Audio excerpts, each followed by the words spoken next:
வணக்கம். நம்ம இன்றைக்கி பார்க்க போகிற ரெசிபி வேர்க்கடலை சட்னி. வேர்க்கடலை சட்னி செய்வதற்கு என்னென்ன பொருட்கள் தேவை அப்படின்னு பார்க்கலாம்.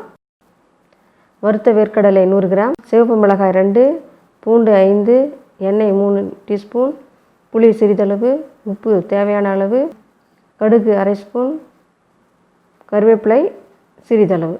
இப்போ ஜார் எடுத்துங்க. அதில் வறுத்த வேர்க்கடலை அதில் சேர்த்துங்க.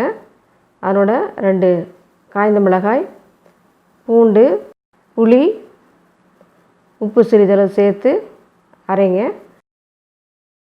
சிறிதளவு தண்ணி சேர்த்து நல்லா அரைச்சிங்க. இப்போ பாருங்கள், நல்லா அரைஞ்சிருக்கு. ஸ்டவ் ஆன் பண்ணிவிட்டு வானல் வைங்க. வானல் காய்ந்ததும் எண்ணெய் சேர்த்துங்க. எண்ணெய் காய்ந்ததும் கடுகு போடுங்க. கடுகு வெடித்ததும் கருவேப்பிலையை போடுங்க.